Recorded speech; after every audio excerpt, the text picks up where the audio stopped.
Welcome back to Awesome Possum Hobbies and Games. I am Chris, and it's my favorite time with the Magic Cycle, which is the pre-release weekend. This time around, it's a standard legal set for Duskmourn, House of Horror. It's the pre-release kit, so you can probably pick these up at your local game store between $30 and $35, especially when you play in a pre-release tournament, which is fantastic. Had lots and lots of fun. Let's go ahead and open up, check out what the contents are, and go from there. Let's get one of these fancy pull tabs. Welcome to your new forever home. And pop it open. It comes with some of these nice little punch outs here on the top and bottom, but these punch outs are actually very useful. They are for locked symbols. You just put them over the top of the cart, and I'll show you about that later. And then also inside here is the actual pre-release kit. There's a spin down dice. There's the spin down symbol. It is right there. Set that aside, and also in here is a little thing about how to do a pre-release. You want to read the new rules clarifications, and then how to build a pre-release deck. Check these out if you have not played pre-release. I always recommend following it for 40 card minimum. 17 lands is a good way to go. If you play with a larger deck, play with more land. Go ahead and go from there. Comes with one of these fancy little cards. I use those for my long boxes. Let's zoom in and see what else is in here. Also included in here is a nice little pre-release code, which I will not be sharing with you. I will be using that one myself. Some tokens. +1, +1, -1, -1, life link, finality, flying, and more locked.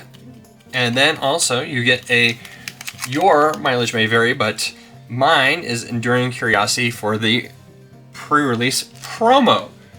This card is 2 blue, 2 generic for a 4/3 enchantment creature, Cat Glimmer. Has flash, so you can play it anytime. You can play an instant, and whenever a creature you control deals combat damage to a player, draw a card.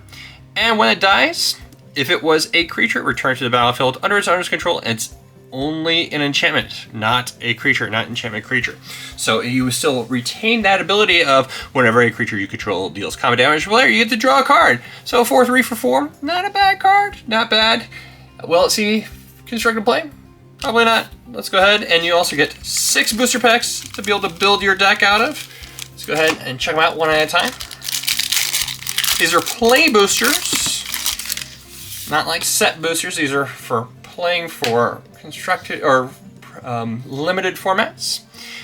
I want to stop on the rares or anything of significance. So we'll stop on one of those locked doors, and there's more enchantment creatures.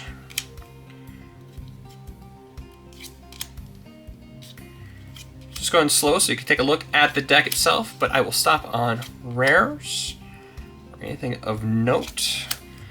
In fact, first card we're going to stop on is an uncommon. It is a enchantment room. So these are kind of cool. So it's an enchantment. So when it comes into play, you pay for one of the costs. Either this one you pay for a blue or a blue and 4 generic. And it's an enchantment room, and you may cast for either half. That door becomes unlocked, and the other side, let's say you cast it for the bottomless pool, it becomes locked. It's a good way of keeping track of that stuff. And then as a sorcerer, you may pay the mana cost of a locked door to unlock it. So if the bottomless pool is in play and you have this locked, you can go ahead and pay a blue and 4 generic to be able to unlock the locker room as a part of the sorcery action. And if you cheat it into play for some reason or another, you still have to pay the cost because it's only when cast. So that's important to know. And we'll go ahead and go on to the rest of the pack. And this pack's rare is Leyline of Resonance. 2 red, 2 generic for an enchantment. If it is in your opening hand, you may begin the game with it on the battlefield. So you don't have to cast it, it just starts on the battlefield. And then whenever you cast an instant or sorcery spell that targets only a single creature you control, copy that spell. You may choose new targets for that copy. So if you give your guy a bonus of, first strike or +3/+0 or whatever, you can go through and copy it and target another one of your creatures. So Fancy that. And it's a double rare pack, at least a double rare pack. So next one is, so this card is in Central Elevator for 1 blue and 3 generic, and Promising Stairs for 1 blue and 2 generic. In his Enchantment Room, you may cast either half of this door unlocks on the battlefield. As a sorcery, you may pay the amount of mana equal to the cost of the locked door to unlock it. So each door is considered to be a separate type room. Whenever you unlock this door, search your library for a room card that doesn't have the same name as a room you control, reveal it and put it in your hand, then shuffle. That's the Central Elevator. Then Promising Stairs for 1 blue and 2 generic is at the beginning of your upkeep, Surveil 1. You win the game if you control 8 or more different names among unlocked doors of rooms you control. So that's important. So it has 2 different names. That's considered to be 2 different doors for rooms you unlock. So each card, if you unlock it, it's going to be count towards 2 for the number of rooms that you have to have unlocked. Continuing on, Mountain and a foil. On to the next pack. Pack number 2. This one includes an art card. It's a spirit giving a rat a hug.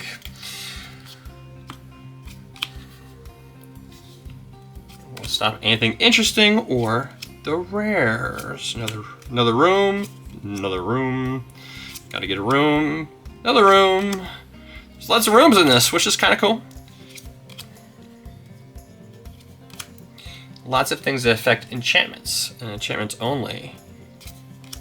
Next card is Split Up. 2 white, 1 generic for a sorcery. Choose one, destroy all tapped creatures, or destroy all untapped creatures. Very situational, and it's a sorcery though, so you have to take that into mind when you are getting ready to cast this spell. Next one is a land. This is kind of interesting. It is a common land that produces 2 different colors mana, and it has an option to be able to have it come into play untapped if you have 13 or less life as a player, and not necessarily you. So those black-red players are going to be looking at these and saying, maybe I should be able to play some of these. And double foil pack, which is interesting. On to the next pack.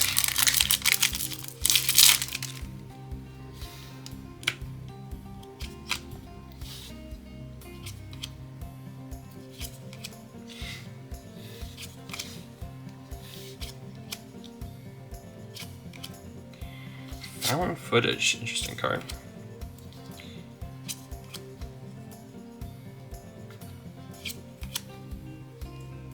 Lots of enchantments, which is interesting to see. Many years people didn't look at enchantments unless they were played with a theme deck or a combo deck. First rare of this pack is Enduring Courage for 2 red, 2 generic for a 3/3 enchantment creature, Dog Glimmer. And whenever another creature you control enters, it gets +2/+0 and haste until end of turn. And whenever this card dies, if it was a creature returned to the battlefield under its owner's control, it's an enchantment. So just like the Enduring Curiosity we saw before, this one, it will come back into play when it dies, and it will have that top ability of whenever another creature enters, it gets +2/+0 and gains haste till end of turn. And it says another, so it doesn't give it to itself. Another one of those razor trap, another one of those that comes into play tapped unless a player has 13 or less life. And another foil and a token, Glimmer token. And the back is just an ad. Next pack. Pack number 4. So 2 packs left to be able to, from this pre-release kit.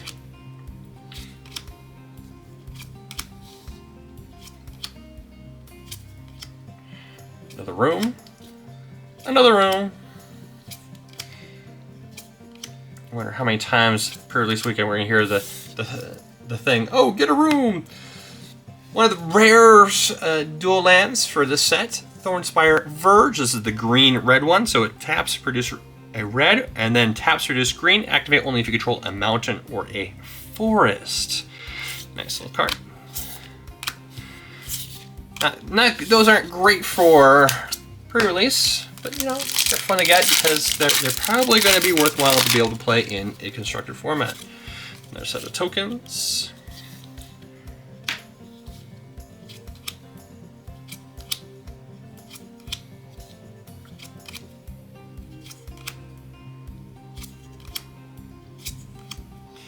More rooms.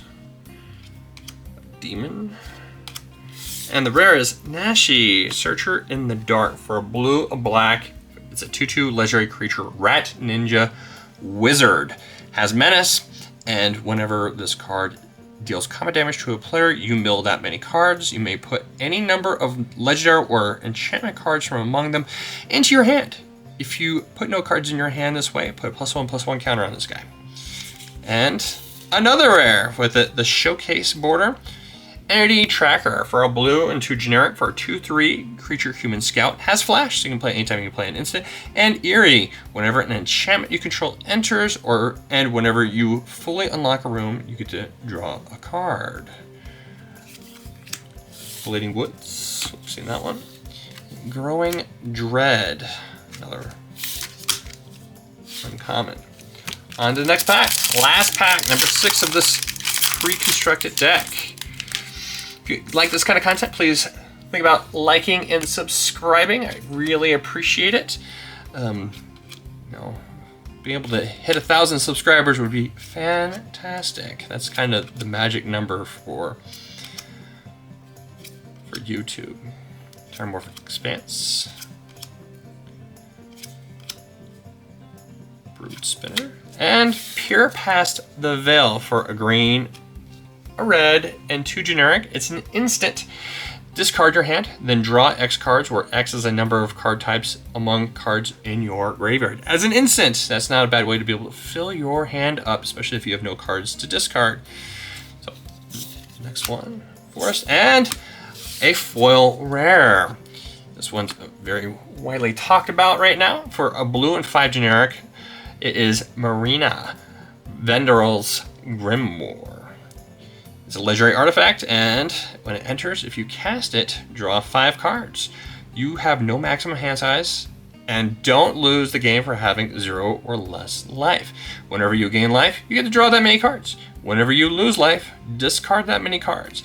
Then if you have no cards in your hand, you lose the game. So another card to be able to allow you to be able to cheat death. Will it be any good? Who knows? You know, I'm sure there's going to be a blue-red deck that wants to play with as many copies of this as possible. And in Commander, who knows? Maybe it will see a home. Well, I hope you guys enjoyed this video. Until next time, I hope you have a fantastic weekend at the pre-releases. And if you haven't played a pre-release before, get out there, play at one. They are so much fun to be able to play with new cards and people who don't normally show up at these, usual Friday Night Magics, because they're new players. Welcome them with full open arms, and teach them how to play some Magic, and hope they come back to a Friday Night Magic or another tournament later down the road. Hope you guys enjoyed this video. Until next time, have a great week, and remember to keep it rolling. And thank you for watching. If you enjoyed this video, please take the time to like the video and subscribe if you'd like to stay updated. Have a great day, and keep them rolling.